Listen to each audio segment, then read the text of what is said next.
Spire of the Watcher is a dungeon within Destiny 2, coming to us in the Witch Queen year with Season of the Seraph. If you're looking for a solo flawless guide or just a guide for you and your buddies, you're in the right place. This guide will cover the mechanics, the chest locations, loadout recommendations, and tips for those who go in alone. Let's get to it. The opening section plays like a full encounter, but don't be mistaken, there are no loot rewards here, not yet. Instead, the opening section introduces the main mechanic that will permeate throughout the dungeon. You'll likely notice the yellow cables hanging around. These all lead to the central panel here on the ground. The goal is to charge these cables with power. In order to do this, you must find the end of the cable and shoot the nodes leading to the central panel, all while you maintain a buff called Arctrition. Arctrition can be gained from minotaurs within the dungeon. They're the only minotaurs you will find in this dungeon, and they are also specifically named conduit minotaurs.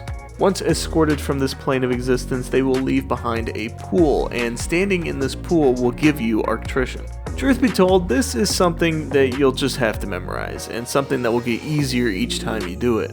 It can be frustrating to find where the cables go and where they begin. I have a path that I follow each time I do this dungeon that reaches each node in order. Feel free to follow me on the screen or mess around in the arena yourself to find them. Note that if you finish one of the lines by activating one of the nodes on the central panel, exploding harpies will spawn, so to make things easier, I recommend completing each cable up to the final node in the center, then completing them all at once.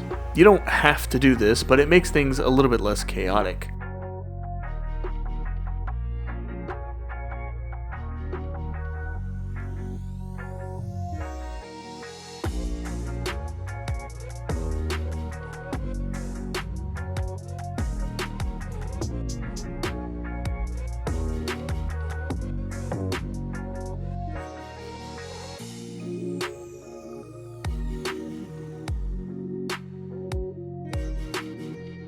Once you're done, the bunker will open up and you'll be able to make progress. Make your way down the giant slide and head up to the left to find the path forward.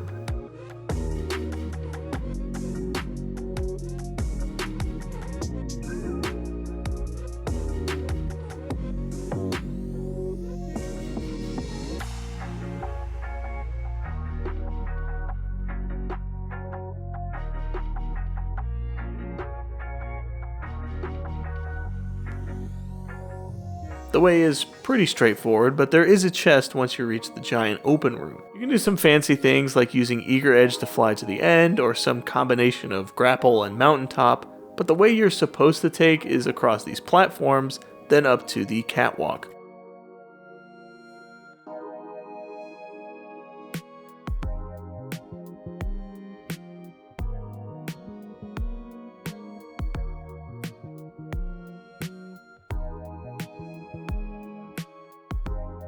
Once you make it up, just turn around and hanging off one of the concrete pillars is the chest.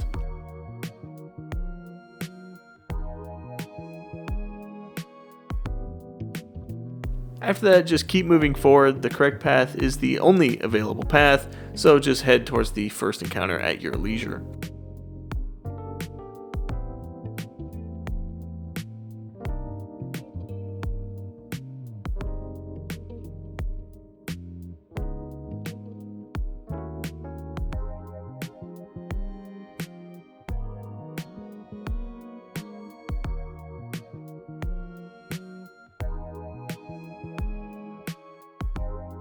For the first encounter, there really are no loadout recommendations for me. This encounter is identical to the opening section, albeit with a different backdrop. So just grab a bullet thrower and head up the platforms. As I said, this encounter is the exact same thing we just did at the opening section.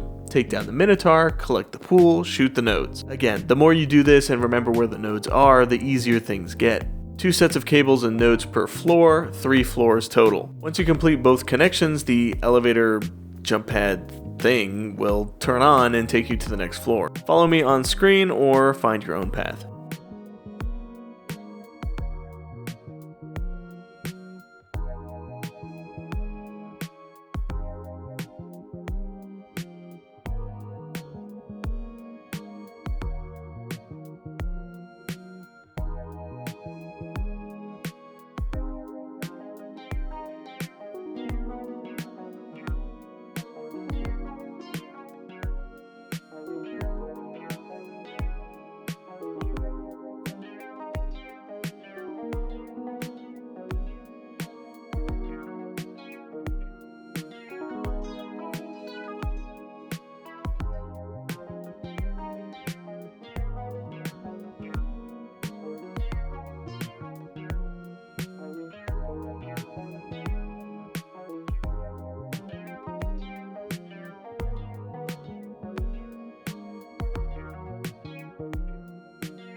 Once you're done, simply head up to the top of the tower to meet our next encounter.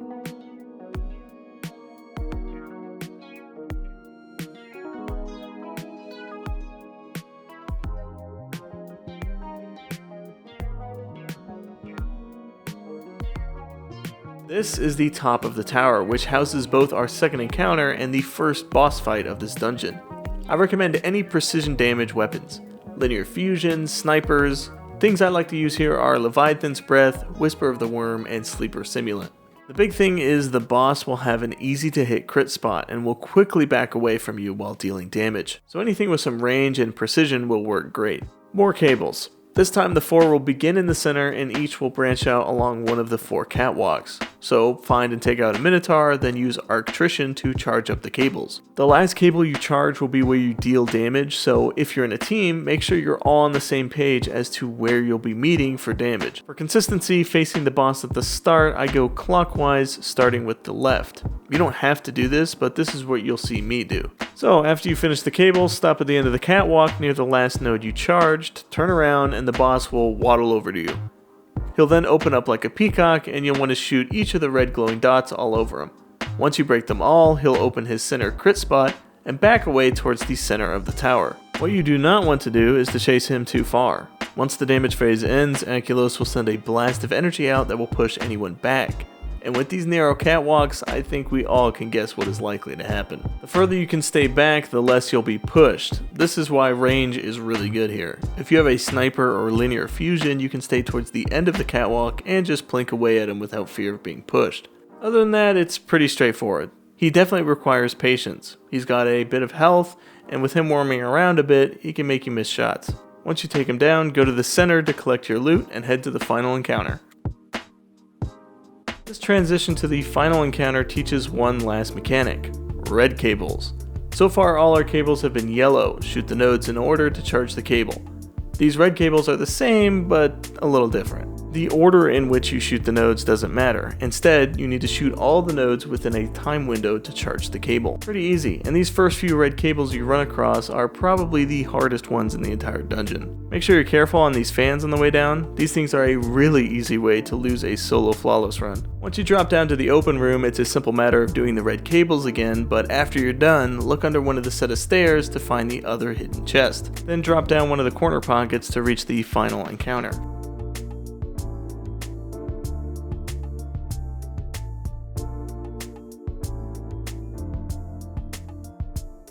This is Perseus, and he's by far the hardest encounter in this dungeon. He's the complete opposite of our previous fight, in that you want to use something that isn't precision damage. Rockets, grenade launchers, xenophage, super damage.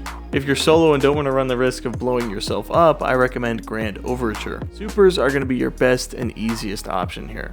Perseus packs a walloping during the damage phase, so you want to make sure that you're safe. If you're going for solo flawless, this is where your patience will be tested. Even a single shot from the boss during the damage phase could spell defeat. Your distance will allow you to sidestep his shots better, since his projectiles move pretty slow, but sometimes you may just need to skip dealing damage in order to preserve your own life. The mechanics are pretty simple. Take out the hydras on either side, which allows the minotaurs to spawn on both sides of the room. Shoot the red cables in the center, which will open 2 random yellow cables that could be on the left or right. Then just charge the yellow cables. The boss needs to be inside the radiation chamber when you finish the last yellow node, as this radiation is what will drop his shields. You can probably figure that you don't want to be in the chamber when it goes off either, so once you finish the last yellow node, you'll want to head back to the center of the starting room. Shoot the red nodes again to close him inside the chamber. It'll go off, then shoot the boss. He's got quite a bit of health and he's dangerous, so you solo players out there are going to need to keep your cool during this fight. Do all that a few times and the boss will be dead in no time. In my solo run here I did for this video, it took me about an hour.